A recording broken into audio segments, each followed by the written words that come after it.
The Indianapolis Colts have decided on their starting quarterback, and it is officially Daniel Jones starting week 1 over Anthony Richardson. So obviously we're going to get into it a lot because we are Indianapolis Colts fans. So we're going to give you a warning from now on. We just might get heated just because it is the Indianapolis Colts and this is a team that we support. And the reason why it's going to get heated because we are totally 100% against this decision. And the reason why is because you have Anthony freaking Richardson. And I'm not saying Anthony Richardson, like, he's good. But I'm saying you're giving up on the big reason is you're giving up on a guy you drafted who you knew was going to be a project. Yeah, like 4th overall, 15 starts only in the NFL. So yes, injuries is the one major concern. I get that. And the other thing is not so many college starts as well, right? So that you knew this was going to happen. And clearly it feels like you brought in Daniel Jones and he was going to be QB1 no matter what until Anthony Richardson will win the job over, which we thought was going to be the opposite, right?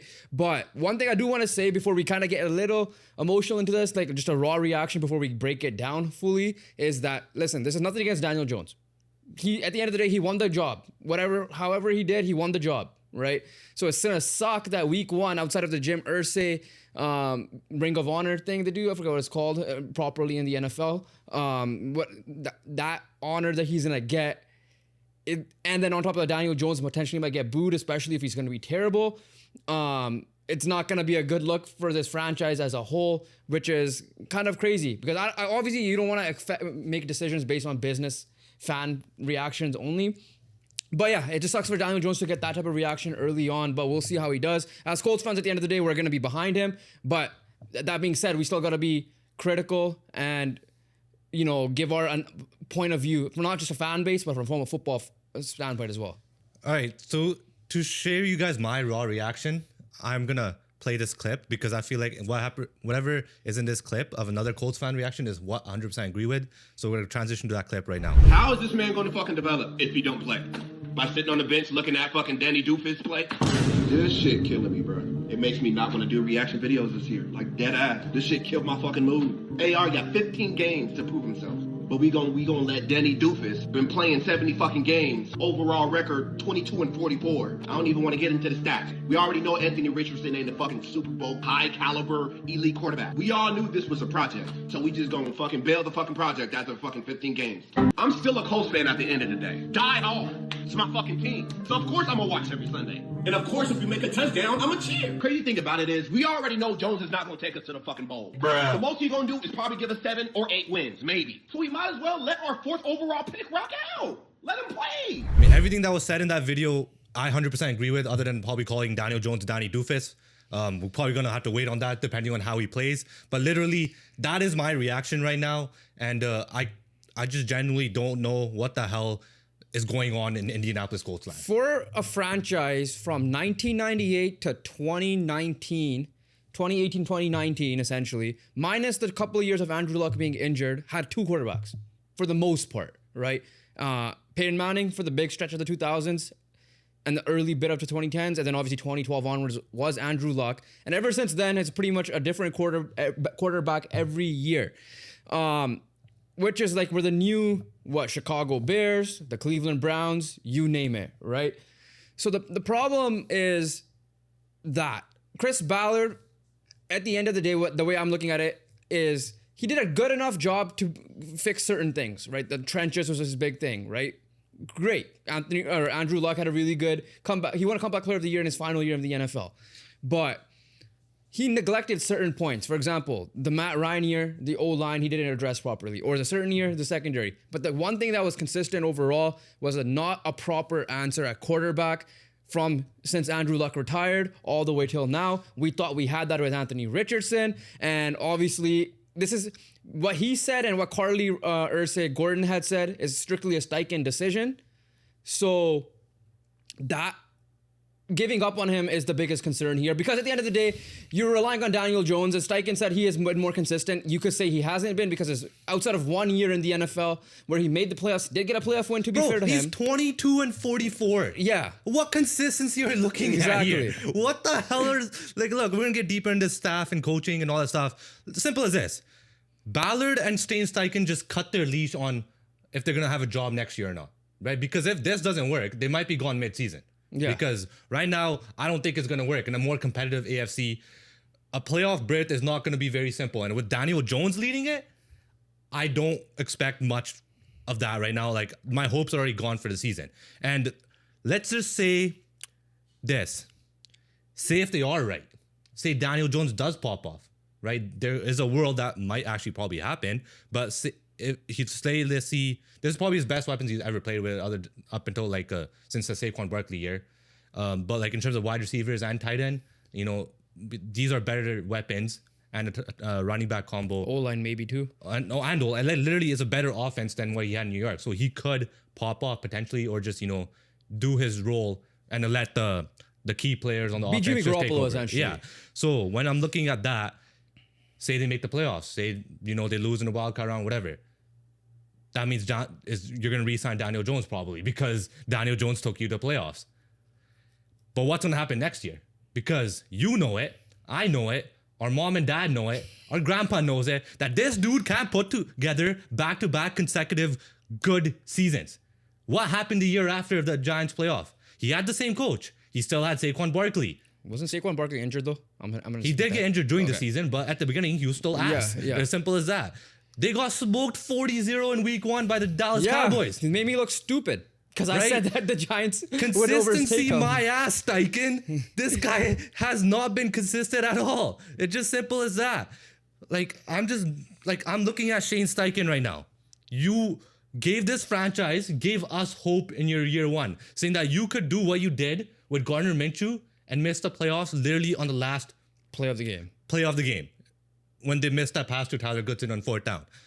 And now you've gone to one of the most hated people in Indianapolis with this decision. You drafted Anthony Richardson. Chris Ballard drafted Anthony Richardson.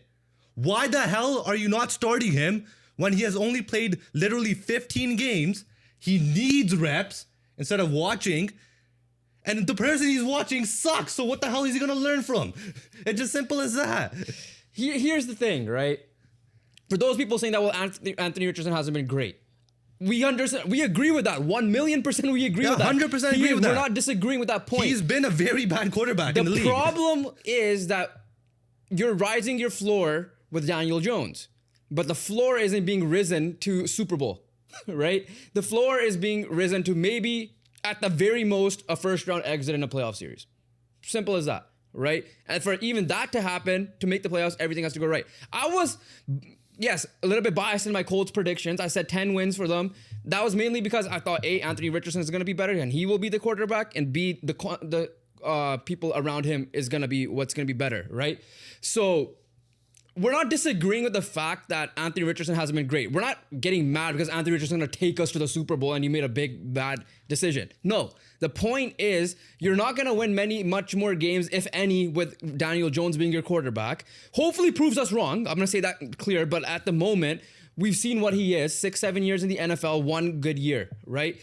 And at the end of the day, Daniel Jones isn't going to get us there. So why are you going to stunt the growth of a developing guy? This is pretty much the final straw for Anthony Richardson. We both agreed with that, right? If he got hurt, like you said in our Colts or AFC South predictions video, he could have had like 6 perfect games, perfect QB or whatever, but he ends up getting hurt. Still bye-bye to him. Injuries is going to be the main reason why this year we probably would have been seeing that. Otherwise, we would have loved to see him play, because we've seen, again, did he have a groundbreaking training camp? No, obviously not. But Baltimore game where in the first game of preseason, yes, a lot of the fault is on him for not reading the play properly. In Steichen's opinion, we don't know what's happening behind the scenes. Maybe Daniel Jones could read that properly and do it. Can he execute? We obviously haven't seen that in the NFL level on a consistent basis for him to decide on the decision. So the problem at the end of the day is, do I see why the Colts made it? For sure. But are they short-sighted on this? 100%. Because that's all what they're looking at is this next year. I don't know why all of our teams are doing this. I'm literally wearing the Canucks shirt. They're the same exact thing that they're looking at next season. They want to make the playoffs. Yes, Indianapolis I'm going to say this. I'll ask you this quick fire questions in a way. If the Colts were to make the playoffs, is it because of Daniel Jones, or is it because Jonathan defense, and if Jonathan Taylor is going to go back to 2021 mode, which he has the potential to do because he was really good last year minus the one play he had in Denver? Jonathan Taylor needs to be at 2021 mode. Yeah. It just that's the only way this team could be successful right now. Even if Anthony Richardson was at quarterback, Jonathan Taylor had to go 2021 mode. There's no doubts about it because he is the main star of this offense, and we saw what he did that year. Literally, Carson Wentz tried everything to bring him down, but Jonathan Taylor did enough just to have a chance. Jonathan Taylor needs to be an MVP. Essentially, what we're saying is Jonathan Taylor needs to be an MVP mode like that year for us to even have a chance at the playoffs. That's number one. Number two, you brought it up. Is Daniel Jones out of three options more like Carson Wentz in Indianapolis form, Gardner Minshew, or going to be last year's version of Sam Darnold? Well, obviously, it's more Gardner Minshew probably. Wentz and Minshew are in the same boat, because they played the whole year essentially, and they've at the end of the day they both had some good games, and obviously some not so good games. Sam Darnold is obviously the an dream, outlier, right? Yeah. Literally the outlier. Do I see Daniel Jones doing that? No, because Sam Darnold, when he was drafted, actually had elite weapons. Yeah. But when Sam Darnold was drafted, you saw something in him. Daniel Jones was getting laughed at when he was drafted. Let's be honest. Everyone was laughing at the Giants. So I'm gonna say one thing quickly here. Yeah. To counter the point for can he be like Carson Wentz mode? Carson Wentz, before the injury, was probably the MVP of the year. The year Nick Foles won a Super Bowl MVP and when the Eagles won the Super Bowl, right? Carson Wentz had really good years, couple of good years in my opinion before he kind of went what he became now, right? Daniel Jones had one good year. Carson Wentz was a guaranteed top 2 pick in the NFL. People thought, rest in peace, Dwayne Haskins was supposed to be higher than for the Giants to pick at number 6 instead of Daniel Jones. So there's already a lot of wrong on that end. So yes, and the other issue is with Gardner Minshew, and the first part of Joe Flacco was it was a necessity for them to play, and they played well. Once Richardson got benched last year, Flacco was ass, right? So Steichen said it's a short leash. Sorry, not a short leash. Obviously, I'm not going to buy that because we saw what happened last year. And overall here, let's continue talking with Daniel Jones here, finishing it off. Yes, can he still put this team into the conversation of the playoffs? Yes, I'm not going to deny that. To go into more of a positive route for him. The problem at the end of the day is, are you winning the Super Bowl with him? If he does, oh my God, the whole fan base needs to shut up and drop apology videos to Chris Ballard, Shane Steichen, and Daniel Jones. If that happens. If that happens, build a statue for him. Exactly. If that happens. Right. Genuinely, because we would have to take everything we said back, but we have no evidence to praise him right now because he hasn't really shown anything. So obviously we covered Steichen and Ballard cutting their leash down, and they could be literally gone mid-season if this doesn't work. Now we talked about Daniel Jones. And right now, we're going to talk about Anthony Richardson. But before we do that, we would appreciate if you guys smash the subscribe button down below. We post weekly NFL content, maybe even multiple times a week. NFL season is starting up soon. So hit that subscribe button, get notified of our videos because we will be previewing and predicting all the standings and our MVP awards and all the fun stuff like that before the season starts. We are officially on Spotify as well, so that will be linked down below in our link tree. So make sure you guys check it out on Spotify. Download the podcast there as well. A lot of raw emotion reaction like this for the NFL world. So let's get right to it with Anthony Richardson. What does this mean for Anthony Richardson? So the Colts have come out and said essentially they still believe in the guy. They want him to develop in a certain way. The Colts are liars. That's number one. Yes, I don't buy it. I think, listen, obviously Anthony Richardson's agent has come out and said the trust has been broken, and I don't blame him for that. I wouldn't be surprised if Anthony Richardson requests a trade or he's cut or whatever the case might be. He's officially quarterback 2, right? It's not like Riley Leonard beat him out or Jason Bean beat him out or whoever right there. He's officially RB2 or QB2. So if anything happens to Daniel Jones, knock on wood, I don't want Daniel Jones to get injured. I'm going to make that clear right now. Or if Daniel Jones does suck the first 2-3 weeks, Anthony Richardson's going to be coming in. What it means for Anthony Richardson, it is that you're pretty much I won't say your NFL career is done. Your career as a Colt is most likely done. Clearly, the guy who drafted you and the coach who essentially drafted you pretty much lost faith in you, right? Part of me wants to still say that okay, him sitting back observing might fuel the fire like kind of did with the Flacco situation last year, but I don't think that's gonna be much of a case. So yeah, I do believe that his Colts tenure most likely will be done. If he were to get in, the only way it would be is Daniel Jones shits the bed for the first 2-3 weeks. By then, who knows if the playoffs are even going to be in question? Can you flip that script around, right? Because at the end of the day, the annoying thing with this Colts team is they have a decent enough roster. You can't figure out the quarterback, and it's not Anthony Richardson's fault to a certain. I mean, okay, it's Anthony Richardson's fault to some extent, but just the way the plan was made for him did not work out because you knew what you were getting. If that was the case, you might as well just gone Will Levis, who had more college experience at that point. Here's the thing. Like, we know the major issue of this video, of just this situation, is that the Colts and Steichen and Ballard are cowards because they're giving up on a guy who they said themselves is going to take time and only allowed him 15 starts. And in those 15 starts... Partially injuries. I want to say that as well. And on partial injuries as well. But in those 15 starts, he's 8-7. Yeah. He's won more than Flacco and... I wouldn't say, I guess Minshew as well, the same amount as Minshew there. So when I'm looking at that, that's the main issue. That's the big issue. But here's my issue when it comes to this Anthony Richardson situation, more so, is that in training camp, because when you're looking at it from an outside perspective, people are not Colts fans or just a general NFL fan base. They're probably saying, oh, this guy sucks. Daniel Jones beat him out. Of course, like, why are you guys defending him? But then when you're like the fans, you know, looking into actual beat reporters in Indy covering the Colts who are literally going to training camps, Daniel Jones didn't do anything to separate himself from Anthony Richardson. In those moments, it felt like Anthony Richardson had the lead. Anthony Richardson from like day 2 to like day 6 or 7 put together like 5-6 days in a row of training camp where he was the QB1.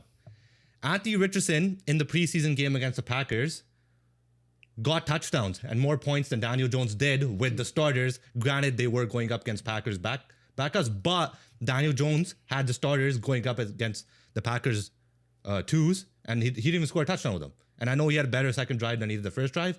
Whereas Anthony Richardson led a touchdown drive, also led a field goal drive. And if it wasn't for A.D. Mitchell being a dumbass and being offside, had a sick throw to Anthony Gould, a pinpoint accuracy. His accuracy has improved, obviously, overall, but like still needs work in short and medium. Don't be wrong. Those issues are still there. But when I'm looking at it and what I saw, he has improved. Like when he goes out in the press say that I've gotten better. It's like, I know I've gotten better. Even if I'm not the starter, I know I've gotten better. That's what he said today. I believe that because he's literally shown that. With Anthony Richardson, he can create plays. Daniel Jones is literally, when you saw him make throws, he was just essentially just being safe, trying to look good. Whereas Anthony Richardson is still trying to be himself and obviously add those improvements of accuracy and all that stuff. And because of that, I'm pissed off because literally, I'm pretty sure most of the beat writers, even us, when we saw the notes and like some highlights, believed that Anthony Richardson was leading the quarterback race. But then somehow Daniel Jones wins it. I just don't understand that. And that's what ticks me off. I think Steichen said it was because of how Jones handles, I guess, the huddles and stuff like that. Well, Jones also did have a fumble snap in that game, so I don't think he handled it perfectly. And obviously we know that Anthony Richardson blown a blocking assignment against Baltimore. Yeah. That was probably. But I'm just saying, like, Daniel Jones ain't perfect. Yeah. There was a fumble snap. Like, that's not that much better. The thing is, at the end of the day, if the Colts were gonna go this route, they might as well just gone Sam Darnold in the offseason, right? Yeah, that's right. Or something like that. So what it means for the Colts in the future, let's just wrap it up. The future of certain people very quickly. Anthony Richardson, for me, yes, Colts tenure might be done, but guy like, if JJ McCarthy doesn't work out, Kevin O'Connell might scoop him up. We saw that audio of what he said to Anthony Richardson at the end of their Vikings Colts game from last season. I will not be surprised if he goes there and becomes a superstar. If Matthew Stafford's injuries do derail him in the next 1 or 2 years, especially, he could go Sean McVay and him, assuming Sean McVay does not retire himself or goes to the booth. We know what could happen there as well. So, like, the talent is there. The question for him is just the development. And again, we're not saying that Anthony Richardson is absolved of any criticism. He deserves a lot of criticism, right? We're not denying that. But the upside, the team, just literal it's upside. It's from the team perspective. Like, if this team was destined to go to the Super Bowl this year, and Daniel Jones can be what that Jimmy Garoppolo was from the Niners when he led them to the Super Bowl, then we will be idiots sitting here saying what we were saying, right? But this team isn't close at the end of the day. It needs Jonathan Taylor to be amazing. It needs the players to be healthy. And so far, that has not been a good look for the Colts this offseason, especially with the cornerback room. I do expect the defense to be better than the Gardner Minshew one, for sure. Obviously similar to what happened in 2021 when they just missed out at the end. Steichen, what it means for Shane Steichen. Yes, if the first couple of weeks just goes bad. I think with now somewhat new ownership, you could say, because it is a different person at the end of the day running the Three Sisters, right? Steichen's gone. As much as I think Steichen should get another chance elsewhere, and I think he'll thrive in a second opportunity, I do like Steichen as a coach. I do like how he leads people. Like, there was a lot of good stuff still said about him by the players at the end of the year. It's just like the way he handles the media, certain questions, situations. You could tell he's a first-time head coach, right? Ballard, this one I'm still kind of iffy about in a way. I think obviously he needs to be gone. Like, at the end of the day, if you're going to make a decision on a quarterback, you need to get a new guy in for next year's draft. It sucks that the year we were bad was that year, because I would have loved to be bad the Caleb Williams draft year, because all the quarterbacks so far, obviously Penix pending, and McCarthy pending, were pretty much good, right? With Chris Ballard, like, I think we said he should have been gone last year, right? But I think he has that type of relationship. I don't know I think Carly Arce, Gordon, and Kalen Jackson, and then we'll say, like, listen, it was time for Gus to go. We love him, but it was time to make a change. It has to be the same situation when it comes to Chris Ballard. So, like, either we're going to be seeing a good Colts team making playoffs, or even if they just missed the playoffs, I feel like this regime will come back, which, again, then it's just mediocrity once again going on. Or we're going to see a new regime, probably drafting a new quarterback. You know, Arch Manning came out and said that, I don't know why his grandpa, Archie Manning, said he's going back to Texas automatically. Maybe hearing the news, he's like, okay, I could follow Peyton's footsteps and become a Colt. Who knows, or the Saints or whatever. But ultimately, when it comes down to this Colts year, a lot has to go right for them to make the playoffs. Daniel Jones just needs to be a solid game manager for that to happen. If I were to personally predict myself, I think Anthony Richardson's going to find a way to get back into it. And then the positive side of me is saying that he'll thrive, but even then, I'm going to be very skeptical with that as well. I'm gonna lay down 2 points. First point is, like, the dream scenario for us Anthony Richardson, I guess, believers and Colts fans as both. The dream scenario is, like, say Daniel Jones shits the bed the first 2 weeks. Richardson comes in week 3 and looks like and saves us and, like, potentially, you know, gets us into the playoffs. Obviously, that will be a great case scenario. But the main point I want to make as a fan and as Colts fans in general, and this is a message to them, even if your guy's not starting, don't go out there and trash him fully. Like, the reason why we said all this stuff about Daniel Jones and that he's not a great quarterback in the NFL is because he's literally shown it. But that doesn't mean, like, us two especially are gonna go out there and pray for Daniel Jones' downfall, or pray for him to get injured. That's literally the far from, because we want this team to win. It's just simple as that. That's what we want to see as fans. We want to see the Indianapolis. We want to be wrong. Essentially, is what we're saying. We want to see the Colts win and make the playoffs. And if Daniel Jones is the guy, and next year takes a step forward, because obviously, like we also said, he hasn't put back-to-back seasons together as well, because he only has one. So that, like, those are my final thoughts as, like, you know, the fan side. I am still going to root for this team against my will and every cell in my body, just because of the pain they cause me. I will still root for this team. And that's just literally all I have to say, no matter who is at quarterback. But obviously, as, like, you know, if I'm looking at it more in a football standpoint, I think the Indianapolis Colts made a massive mistake. I think they're cowards, Steichen and Ballard. And overall, let's see how it plays out. So you saw a different side of us where we reacted to our team fan reactions. So Colts fans will love this video. We get that. Non-Colts fans, hopefully you just love the genuine reaction from the fandom side of things. But comment down below, Colts fans, even non-Colts fans, what do you guys think? Is this the right decision? Do you think the Colts can make the playoffs, or is it doomsday for Indianapolis? But comment down below, again, what you guys think. Like this video, hit the subscribe button, download the podcast on Spotify, and a video is popping up. We talked about Jonathan Taylor. Check us where we ranked him in our running back tier list. Click that video, and we'll catch you guys in the next one. Peace.